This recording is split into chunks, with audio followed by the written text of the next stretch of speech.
السلام علیکم سامعین، ہم گزشتہ چند دنوں سے کراچی اور سندھ کی قیام پاکستان سے قبل کی تاریخ اور قیام پاکستان کے بعد کراچی میں بسنے والے مختلف نسل، قومیت اور مذہب کے باشندوں کے رہن سہن اور ان کے اطوار اور طریقوں کے متعلق آپ کو آگاہی فراہم کر رہے ہیں، تاکہ آپ یہ اندازہ کر سکیں کہ کس طریقے سے ہمارے معاشرے میں تبدیلیاں رونما ہوئی اور کیوں ہوئی، اور اس کے نتائج کیا نکلے اور کیا نکلیں گے۔ کراچی اپنی ثقافت کا ایک اہم جزو جو مہاجر اپنے ساتھ لائے وہ پان تھا۔ ہو سکتا ہے کہ تقسیم ہند سے قبل بھی کراچی میں پان کھایا جاتا ہو، یا کم از کم اتنا مقبول نہ ہو جتنا بعد میں ہوا۔ تاہم جب ہندوستان سے مہاجر بڑی تعداد میں یہاں آئے تو اپنے ساتھ ایک ایسا رہن سہن لائے جس میں پان کو ایک مرکزی حیثیت حاصل تھی۔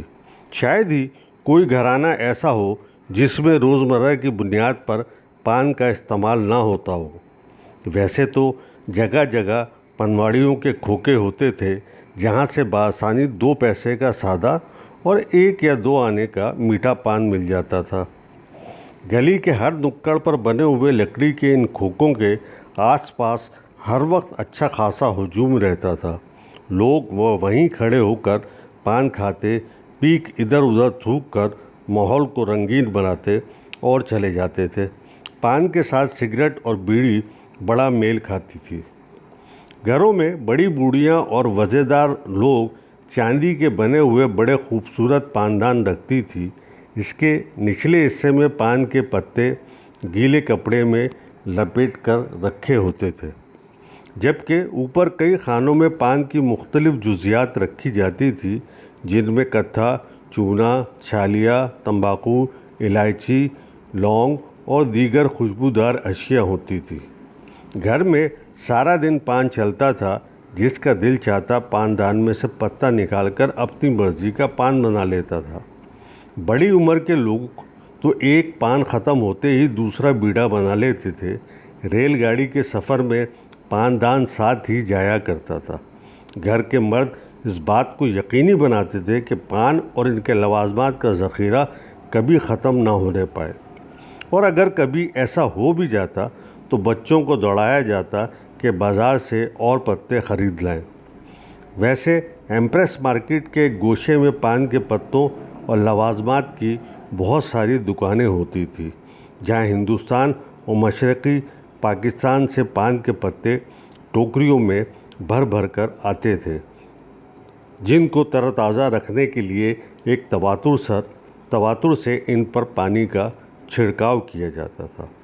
اب کراچی میں پان کی سب سے بڑی منڈی پان منڈی ہے، جو کہ بھیم پورہ کے قریب واقع ہے۔ پان اچھے گھرانوں میں ایک شان سے کھایا جاتا اور خوبصورت انداز میں مہمانوں کو پیش کیا جاتا تھا۔ اس میں ایسی خوشبودار اشیاء استعمال ہوتی تھی کہ پان کھانے کے کئی گھنٹے بعد بھی دہن مہکتا رہتا تھا۔ مہمان آتے تو پاندان محفل میں لا کر بیچ میں رکھ دیا جاتا تھا، اور میزبان حسب فرمائش بیڑے بنا بنا کر چاندی کے ورق میں لپیٹ کر انہیں تھماتے رہتے تھے۔ صدر کے علاقے میں ایک ایسا پان والا بھی تھا جو اپنے ہاتھ سے آپ کو پان کھلانے پر اصرار کرتا تھا، اور کبھی بھی گاہک کو ہاتھ میں پان نہیں پکڑاتا تھا۔ اسی طرح سے پی آئی ڈی سی کے پاس بھی ایک پان کی دکان بہت مشہور ہے، اور آج تک بھی لوگ دور دور سے وہاں خصوصی طور پہ میٹھا پان کھانے جاتے ہیں۔ جس گھر میں ایک تسلسل سے پان کھایا جاتا ہو اور گھر میں اس کی لگاتار فراہمی کے لیے پاندان بھی موجود ہو، تو پھر پیکدان یا اگالدان ہونا بھی اتنا ہی ضروری تھا۔ باہر سڑک پر تو یہ سہولت تھی کہ جہاں دل چاہا پیک اچھال دی، مگر اپنے گھر کو بھلا کون گندا کرتا ہے۔ اگالدان چاندی یا تانبے کا بنا ہوا ایک دھاتی برتن ہوتا تھا جو نیچے سے گول، درمیان سے محبوب کی کمر کی طرح تھوڑا سا تنگ اور خمدار ہوتا تھا، اوپر سے یہ کھلے منہ کا ہوتا۔ اس میں سارا دن پیک تھوکی جاتی تھی اور اگلے دن گھر کی جمعدارنی اس کو باہر نالی میں بہاتی اور دھو چمکا کر پھر مخصوص جگہ پر رکھ دیتی تھی۔ گھر کے بزرگ اپنا اپنا اگالدان اپنے پلنگ کے سراہنے رکھتے تھے تاکہ بار بار اٹھ کر پیک تھوکنے کے لیے باہر نہ جانا پڑے، بس پلنگ پر لیٹے لیٹے ہی ذرا گردن جھکائی اور کام نکال لیا۔ پان کی وجہ سے شہر میں عمومی طور پر بہت گندگی پھیلتی اور بعض دفعہ کراہت آمیز نظارے بھی دیکھنے کو ملتے تھے۔ عمارتوں کی دیواروں اور خصوصاً کونے کھدروں میں تو اس قدر پیک تھوکی جاتی تھی کہ دیواریں خون کی طرح سرخ ہو جاتی تھی۔ سڑکوں اور فٹ پاتھوں پر بھی تازہ تازہ سرخ نقش و نگار پان کے شوقین حضرات کی اس راہ سے نقل و حرکت کا پتہ دیتے تھے۔ وقت گزرنے کے ساتھ ساتھ اس پان کے رجحان کا کراچی میں اور سندھ میں تو خصوصی طور پر بہت اضافہ ہوا ہے، لیکن پاکستان بھر میں یہاں تک کہ پشاور تک میں بھی پان کا خوب استعمال ہوتا ہے، اور اب تو پان کی جگہ مختلف قسم کے گٹکے، مین پوری اور انڈین پان پراگ، سیٹی اور نہ جانے کیا کیا مسالہ جات آتے ہیں جو پان کا مزہ اور نشہ دیتے ہیں۔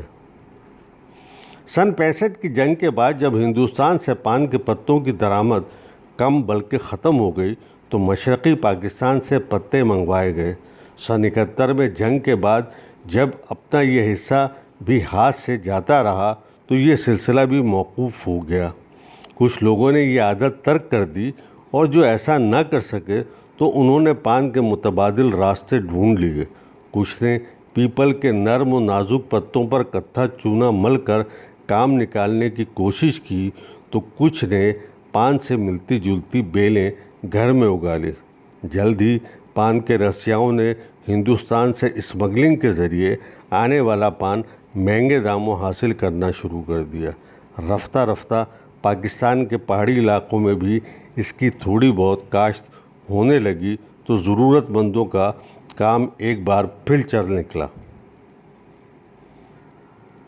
پان اور اگالدان کے ساتھ ساتھ پاندان کے لیے ایک اہم جزو یا اوزار سروتا ہوتا تھا، اور اکثر گھروں میں بیٹھی بزرگ عورتیں پان کی چھالیاں اس سروتے سے کترتی رہتی تھیں اور محفل جما کے رکھتی تھی۔